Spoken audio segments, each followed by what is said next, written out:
ब्राह्मणी और बीज के पंचतत्व कहानी शुरू करते हैं। बहुत समय पहले की बात है। किसी गांव में एक गरीब ब्राह्मण रहता था। एक दिन उस ब्राह्मण के घर कुछ अतिथि आए। ब्राह्मण की स्थिति इतनी खराब थी कि उन अतिथियों को खिलाने के लिए घर में अनाज तक नहीं था। इस स्थिति को लेकर ही ब्राह्मण और उसकी पत्नी के बीच थोड़ी कहासुनी होने लगती है। ब्राह्मणी कहती है, तुम्हें पेट भरने योग्य अनाज कमाना भी नहीं आता है।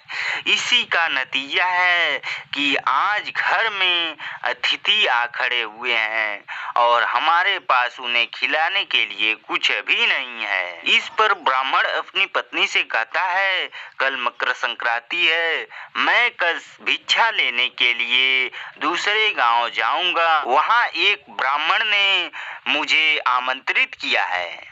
वह सूर्य देव की तृप्ति के लिए कुछ दान देना चाहता है। तब तक जो कुछ भी घर में है उसे आदर सत्कार के साथ अतिथियों के सामने रखो। ब्राह्मण की यह बात सुनकर ब्राह्मणी कहती है, तेरी पत्नी होकर मैंने अभी सुख नहीं भोगा है। न कभी खाने को मेवा मिठाई मिला, न ही ढंग के वस्त्र और आभूषण। आज तू कह रहा है कि जो भी घर में पड़ा हो वो अतिथियों के सामने रख दो। जब कुछ है ही नहीं तो मैं उनके सामने क्या रख दूं? पड़े हैं तो बस एक मुट्ठी तिल। तो क्या अतिथियों के सामने सूखे तिल रखना अच्छा लगेगा? पत्नी की यह बात सुनकर ब्राह्मण कहता है, ब्राह्मणी, तुम्हें ऐसा बिल्कुल नहीं कहना चाहिए। कारण यह है कि इच्छा के अनुसार किसी भी व्यक्ति को धन की प्राप्ति नहीं होती। जरूरी है तो पेट भरना, और पेट भरने योग्य अनाज तो मैं ले ही आता हूँ। अधिक धन की चाहत अच्छी नहीं। ऐसी इच्छा का तुम्हें त्याग कर देना चाहिए। अधिक धन की इच्छा के चक्कर में मनुष्य के माथे पर शिखा बन जाती है। माथे पर शिखा वाली बात सुनकर ब्राह्मणी बड़े ही आश्चर्य से ब्राह्मण से पूछती है, अधिक धन की इच्छा में माथे पर शिखा हो जाती है? मैं कुछ समझी नहीं। जो भी कहना है खुलकर कहिए। ब्राह्मणी के इस सवाल का जवाब देने के लिए ब्राह्मण अपनी पत्नी को शिकारी और गीदड़ की एक कहानी सुनाता है। ब्राह्मण कथा की शुरुआत करता है। एक दिन एक शिकारी जंगल में शिकार की खोज कर रहा था। जंगल में कुछ दूर आगे बढ़ने के बाद शिकारी को एक काले रंग का पहाड़ जैसा विशाल सुअर दिखाई देता है। सुअर को देखते ही शिकारी अपना धनुष उठा लेता है और कमाल खींचते हुए सुअर पर निशाना लगा देता है। कमाल से निकला हुआ तीर तीव्र गति से सुअर को घायल कर देता है। घायल होने पर सुअर चिंघाड़ता हुआ शिकारी पर पलटवार कर देता है। सुअर के तीखे दांतों से शिकारी का पेट फट जाता है। इस तरह शिकार और शिकारी दोनों का ही अंत हो जाता है। इसी बीच खाने की तलाश में भगता हुआ एक भूखा गीदड़ वहां से होकर गुजरता है। जहां शिकारी और सुअर का शव पड़ा हुआ था। बिना मेहनत इतना सारा भोजन देख गीदड़ मन ही मन बहुत खुश होता है और मन ही मन सोचता है कि आज तो ईश्वर की बड़ी कृपा हुआ जो इतना अच्छा और अधिक भोजन एक साथ मुझे मिला है।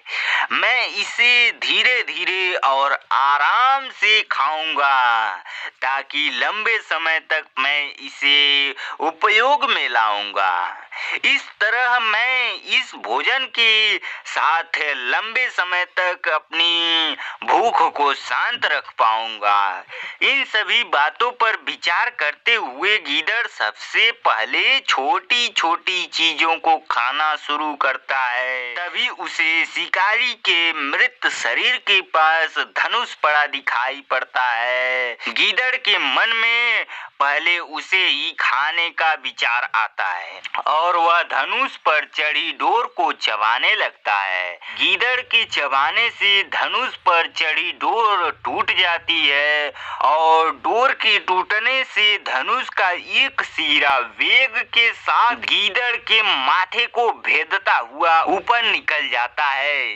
गीदड़ के माथे को भेद कर धनुष का जो सिरा गीदड़ के सिर पर निकलता है, गीदड़ के माथे को भेद कर धनुष का जो सिरा गीदड़ के सिर पर निकलता है, वह ऐसा प्रतीत होता है मानो गीदड़ के माथे पर शिखा निकल आती हो।